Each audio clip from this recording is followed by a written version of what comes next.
Hey everyone, it's me again. Don't worry, I'm not going to start inundating you with Flosstube videos. I just realised, or it's pointed out to me, that in my last video I completely lied.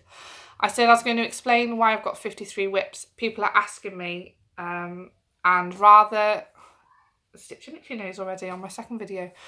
Rather than typing it all out to everybody, I just thought I'd do a quickie and let you know why I have got 53 whips. So there is reasoning behind it. So I always used to be a one whip at a time person, and then I started watching Flosstube and I thought, oh, that's nice. So I bought it and I started it, and then I got up to about 11 whips, I think, the beginning of this year, and then decided that if I just worked on those 11 whips, because some of them, 3 of them were Heaven and Earth designs, that I would never get around to everything else that I've bought. So I decided that 2018 was going to be my year of starts. And by that, I mean I am starting every chart that I have. So I started making a list, thought that I'd have maybe 40 at a push, 40 charts to do. Turns out I had 86. So it was a hell of a lot more than I thought. But I thought, well, I've committed to it now and I've told people I'm going to do it. So I can't just back out because my total was twice what I thought it was. So I've started going through, starting all of the charts that I've got. I'm probably up, well, when I got to about 53, but now I'm probably about halfway because my 86 charts that I did has gone up. And that's because I just can't bloody help myself and I keep buying things. And my rule was I have to start everything in my stash. So if I start buying loads of things, I'm going to have to start them all because otherwise I've just lied to everybody.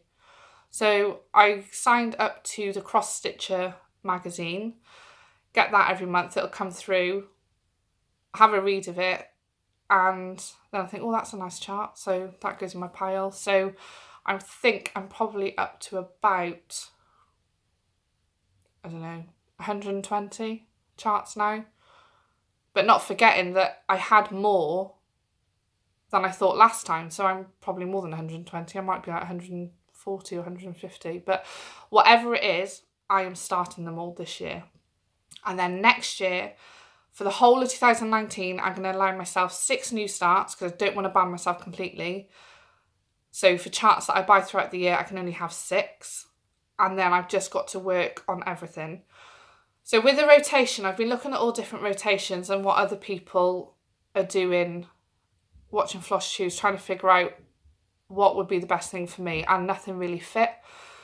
So I've decided to make my own Flosstube rules for...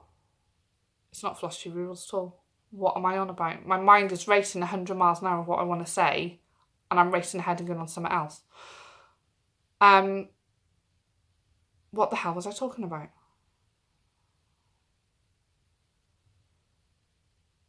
I can't remember. It'll come back to me. I'm not starting this again. I'm 3.5 minutes in. I already had to stop it and start it again because I got about a minute in, desperately needed a wee, and I'm a mum with 2 kids and that wasn't going to hold off, so I had to start all over again.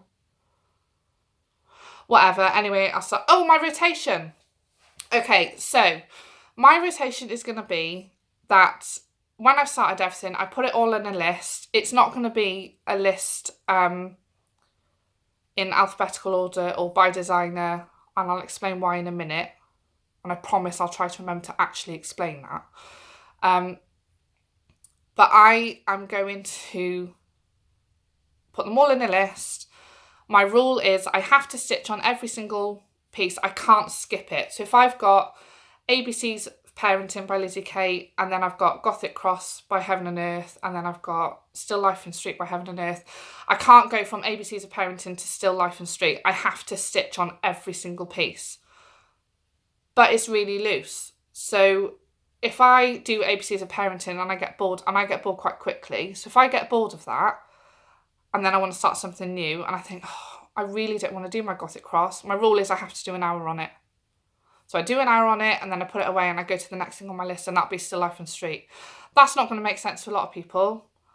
I don't think anybody else has done it that way, but I'm a person unto myself, so that's the way I'm doing it. And if you don't like it, that's fine. I like it, or I hope I like it, because I don't want to have to sit down and figure out another rotation for potentially like 120 whips.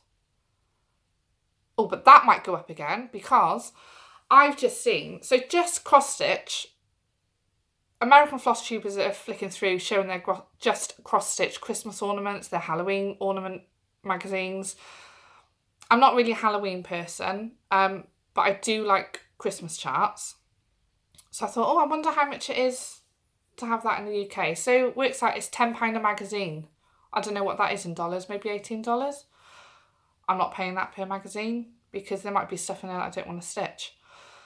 So I started having a look on eBay to see if there were any bundles, if somebody was getting rid of their stash. And I came across a DVD-ROM special for just cross-stitch Christmas ornaments. And I think it's from like 1997.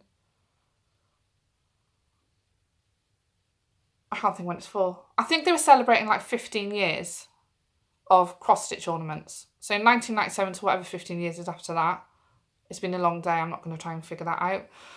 And it's got, I don't know, say if it's got 300 ornaments in it. So I thought, well, that'd be good. But then if I buy that, that means that I have to go through them all. And I probably won't want to stitch all of them. But say if I want to stitch 50 of them, that's another 50 that I have to start this year. Because of my rule that I have to start everything this year because I don't want to lie to people. So I'm more than likely going to end up buying that, if I'm honest.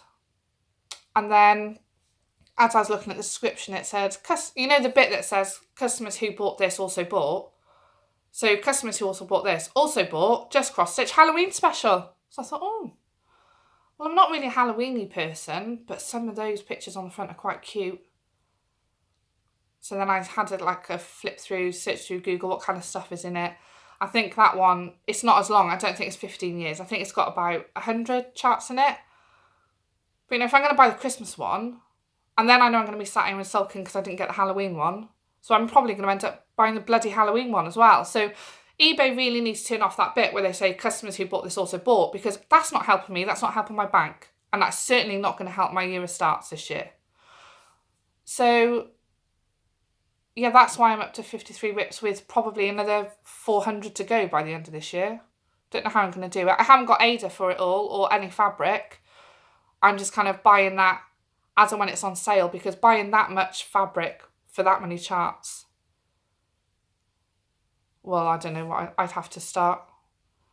I don't know, doing some high paid, high rolling job, and I haven't got that. I'm comfortable, but who can afford that amount of fabric for that many charts? And that goes on to explaining how, so where I said earlier that I'm not going to put it in alphabetical order or designer order, is because when I buy a big ass piece of fabric off so-and-so in the sale, I'll buy it in all in different colours when it's on the sale, because I think last time I saved like £7 per piece, so that's 21 quid that I'll probably put towards buying the just cross-stitch Christmas ornaments and Halloween ornaments special. But I try, instead of having it in the middle of the piece, because I'm not cutting up my fabric.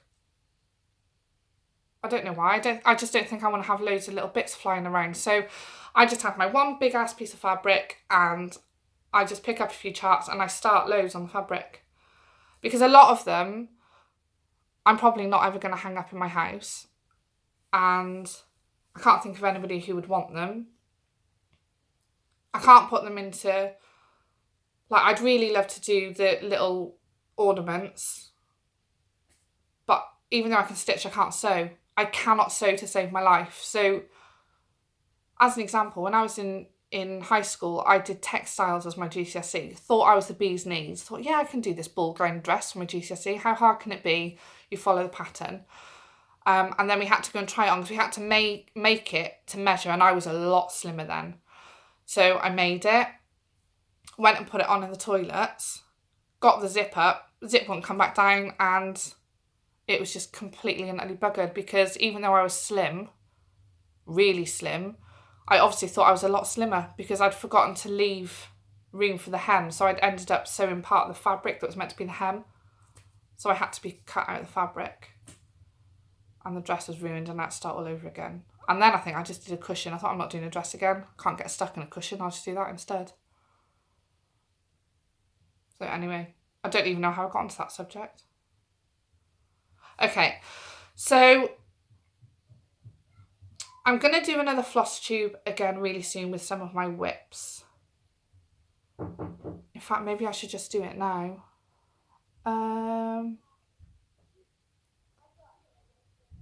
Okay, yeah, sod it. Right, let's just show you some of my whips now. I'm not doing them all in one big piece anyway. I'm going to have to do it in separate parts. And then... That's my son. Bear with me a second.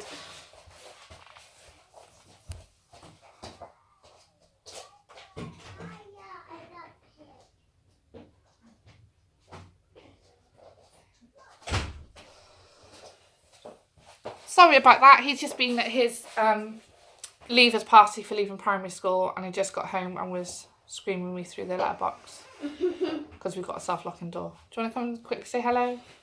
Hello. This is Callum. I'm Say hi to everyone on Flosstube. Hello, Flosstube. I'm 11 years old. Oh, bless you. Right, go on then. Off you go. Okay. Go and make sure your sister's okay. She is alright, just, you know. Okay. So I've started making notes of things to talk about in my next Flosstube video, because I never understood why people did it, why they can't just turn your camera on and just start talking. But now I completely get it. So my brain's like a sieve. You've already figured that out by now, and you've only been listening to me for like 40 minutes maybe. So I've started writing things down of things that I want to talk about. So maybe I'll just do it now. Okay, I'm going to do it now. I'm going to show you some of my whips and explain how I keep them all stored. So bear with me a second, I'll just grab some. All the way over here. So you might disappear. No, go and sit down. I want help.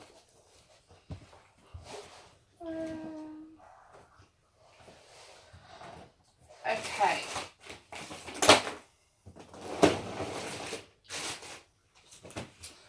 I'll start with my biggest piece. So I store them in boxes.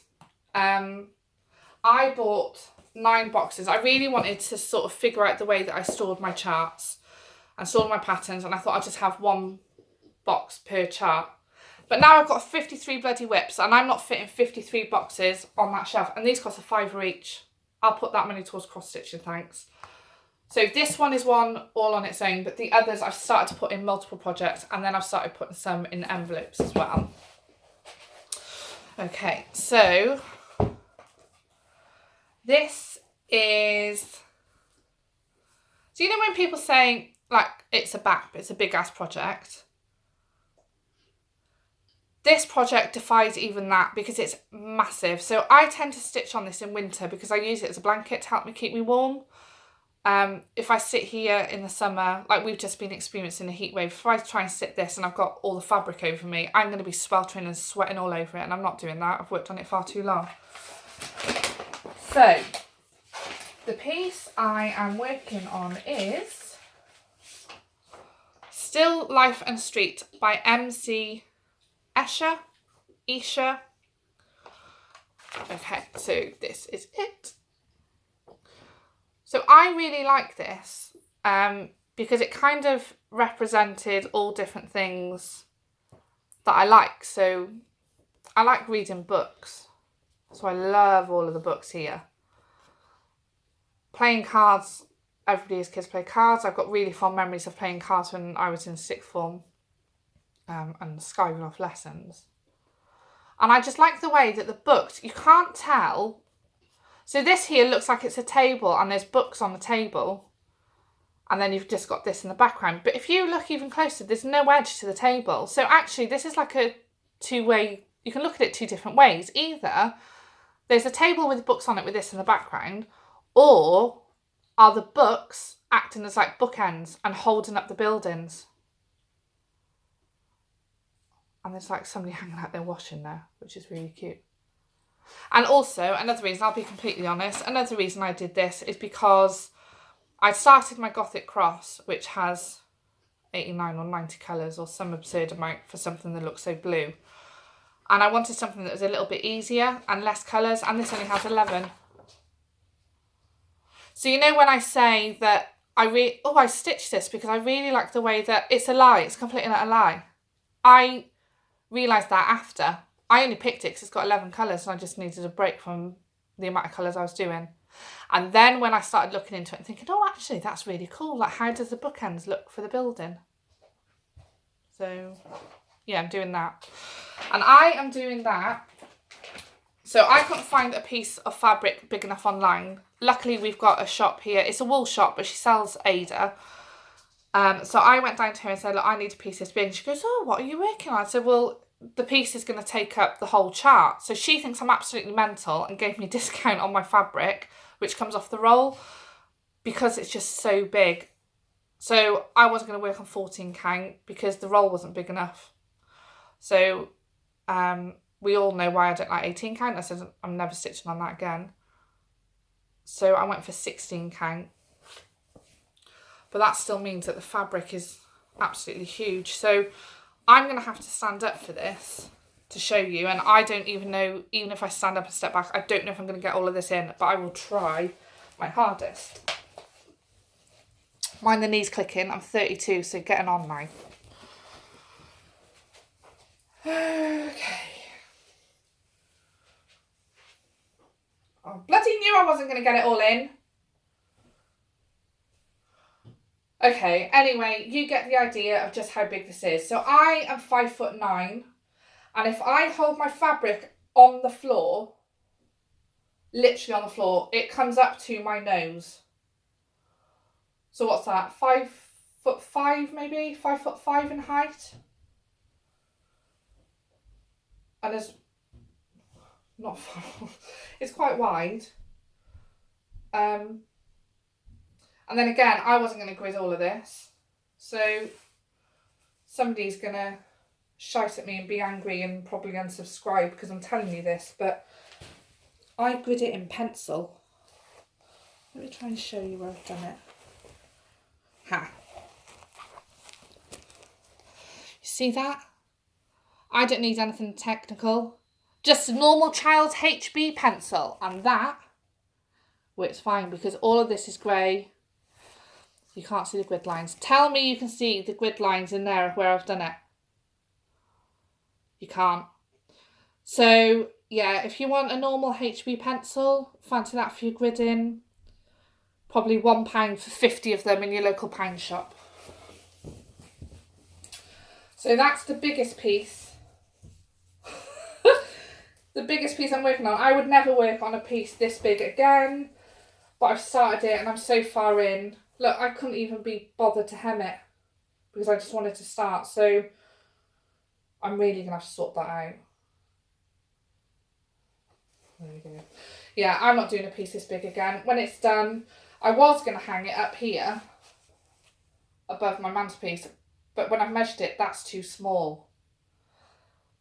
And I haven't got any wall space in my house. So I'm really going to have to rethink what the hell I do with this after. Because just too much effort's gone into it already. And I'm going to bloody well finish it because I'll just be really proud of myself. But how I display it is a completely and utter different thing. Okay, so that... Oh, try and put it back in the box. You know when you're packing a suitcase and it's really, really full and you have to sit on it to do the zipper up? Like, the lid keeps popping off. It's like I almost need like sellotape and just wrap it round to keep the lid on because it keeps popping off. There we go. So that is my still life and street. So I'll get a few more whips to show. I don't know what they'll be. It'll be a surprise to you and it'll be a nice surprise for me as well because I can't remember what I've bloody started.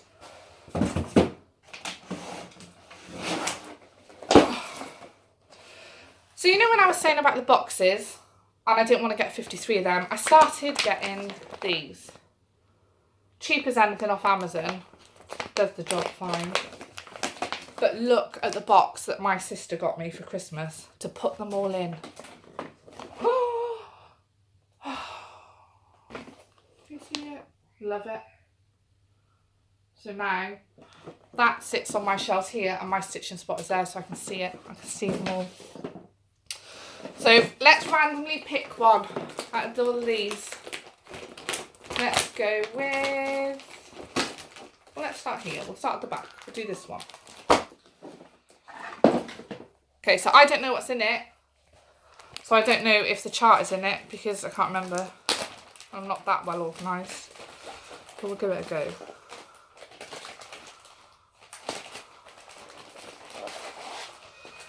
Can't even get it out. Okay, so this is 16 count dirty. It's not dirty. That's what it's called. My fabric's not like dirty from my dirt. The colour's called dirty. Oh! See, I know what this is. You guys probably don't. I know what that is. What if it is? Let me check. It is indeed. Now, I saw this and I fell in love with it, and probably everybody's been stitching this for ages, but I absolutely fell in love with it. Never thought I'd do a soda stitch. Santa's Village #1. Like, look how cute that is. And it's like a path all the way along, so you can see all the different things. Santa's in all different scenes. So I hope my kids don't ask me why there's 1, 2, 3, 4, 5 Santas in here. I'll just have to say he's time travelling down the road, maybe. And there's not much back stitch in it either. Oh, in fact, there's hardly any at all. So I love that. And the 16 count dirty Ada was what was recommended for this chart. And normally I'm like, don't recommend anything to me, I'll pick whatever bloody colour I want to pick. But actually, no, good choice. So that's that one. And then... Oh. Right, I don't know where the chart is for this, so use your imagination, folks. Can you tell what it is yet? Okay, so it's another Christmas piece. And this is like a candy cane effect border. So you have white and it'll have red sort of in the middle. And then we've got Rudolph, Santa, Mrs. Claus, and I want to say Snowman in here. And it's like from the waist up. So they're quite a fair size. I'm really crap at this. I'm not prepared at all. What's that? This is the other side of the fabric, because I'm not cutting up or wasting all of this.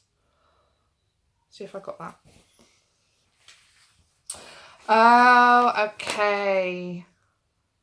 See, most of you probably know what this is, and I didn't even know, and I stitched it. So this is Santa Claus is Coming to Town by Lizzie Kate. So I've only got my working copy in the folder. Let me see if I've got...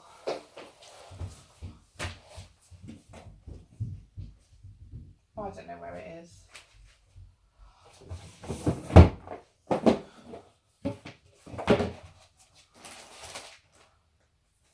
There it is. Santa Claus Coming to Town. So I'm not going to frame it, because if I stitch things, I want to be able to look at it whenever I want to look at it. And if I frame that and only put it out at Christmas, I'm only going to see it in winter. So what I figured I would do is that, like, all the little things like that are quite seasonal, but I don't want to just bring them out for the season, because I want to be able to see them wherever I want without delving into the attic, is I might do like a what's it called? Scrapbooking. So do scrapbooking. So I'm going to buy like some nice fancy ass book thing. I'm not going to pull the sheets out. I'm just going to store them all in there, so I'll have like a Christmas one. Obviously now I've got to buy one on Halloween, because I'm going to be buying that shit later. And then just have like all of my little minis and scrapbook them and keep them out on here, so that I can just go through and have a look at them, be reminded of the charts. I'm going to do that. So that's all that's on that one. I won't bother putting it away. Do that later. Should we do one more? No. I'm going to keep it. I'm going to do some more another video. I don't want my videos to be really, really long. Basically because I haven't got time. I've got 2 kids. So, but what I'm going to start doing in my videos is start letting you know who I've been watching during the week. So I've been watching Flosstube obviously since last year. But because I watch it on the telly, I can't put a comment on it. So I put a load of videos in my watch later. And then I'll go onto my telly, I'll press play and I'll just play through them all. And there's no facility to like add a comment on the telly unless you use the remote. And you know we have to like up to get to A and then over to get to D. I'm not doing that type of comment. It took me bloody ages. But now that I've started doing Flosstube and I've had a few comments already, it's really nice to have those comments and see what people are saying. So I promise what I'm going to do from now on is I'm going to watch them on Flosstube and I'm going to have the phone by the side of me and I'm going to add a comment every time I watch one because I think it's really nice to share the love and show other Flosstubers that you are interested in what they've got to say and people are listening. So, 3 Flosstubers I've been watching this week. First one, my ultimate favourite, love her to bits, Stitching Donna. So Stitching Donna, she's called Donna, she stitches, she's from Scotland. So her accent's quite funny because I'm not saying it's funny as in because it's Scottish, it's just that living in mid-Wales, I never get to hear anything other than people who sound like me. So when I first started listening to her on Flosstube, I almost felt like I needed subtitles because her accent is really, really thick. I absolutely love her to bits. She cracks me up. She also, on Friday, she does Stitch With Me live videos.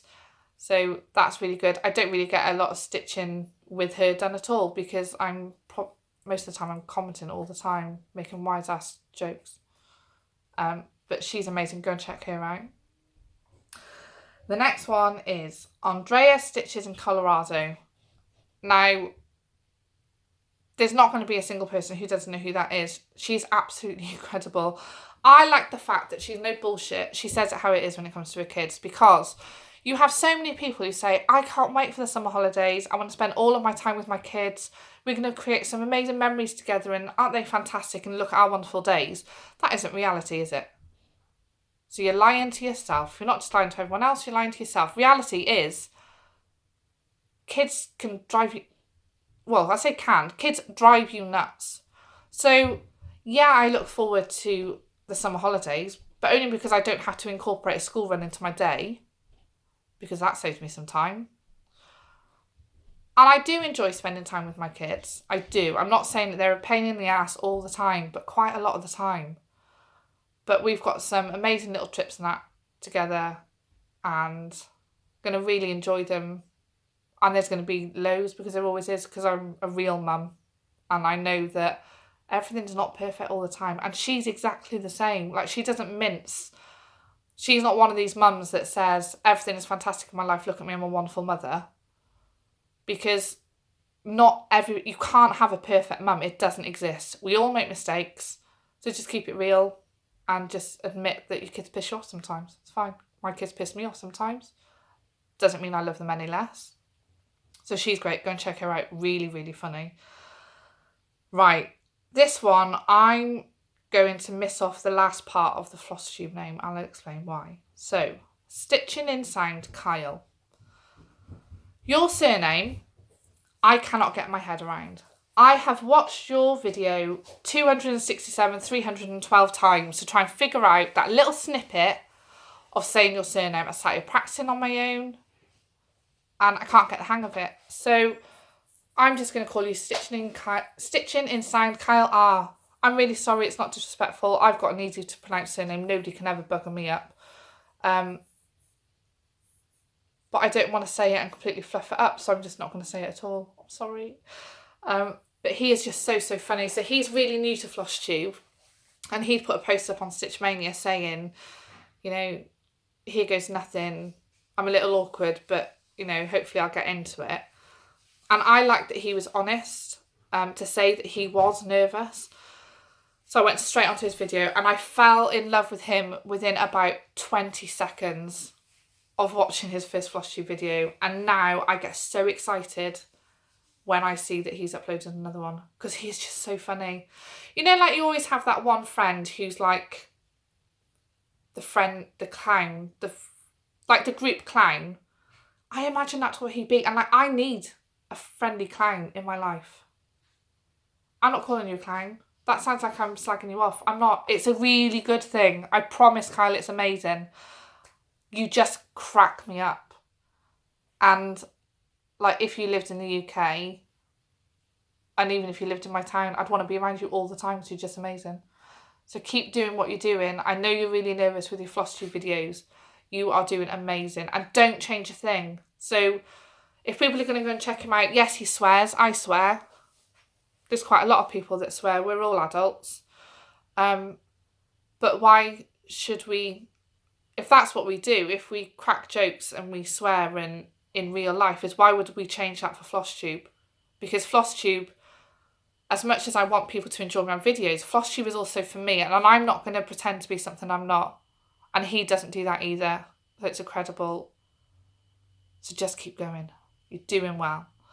So they're my 3 that I've been watching this week. Also, actually, with Kyle, he commented on my video.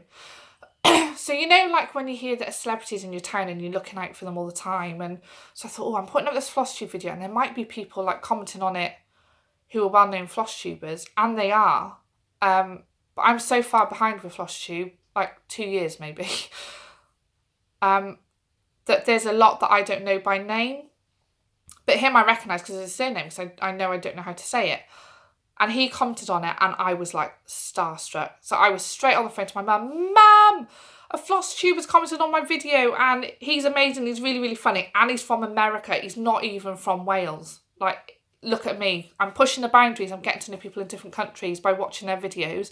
And they're watching me in tiny little rural mid Wales. It's amazing. It was just made my day. So thanks for that. If you do ever watch one of my videos again, otherwise you won't know that I'm thanking you, and that's fine, you'll just never find out about it. Right, one other thing. So last night, Stitch and Donna had me up until God knows what time in the morning. Keep in mind I had to be up for 6:30 for work, because we are setting up a new event. So we are starting Cross Stitch Celtic League, or if you're Scottish and you're Donna, Celtic League. Potato, potato. I say Celtic, she says Celtic. So Cross Stitch Celtic League. So we've started it as a standalone group on itself on Facebook to make it easier to admin. Come and check it out. If you don't like the sound of it, you don't have to sign up. I'm not going to stand there with a gun to your head and say, you have to do this because you've joined the group. Just come in and see what you think. And it's just really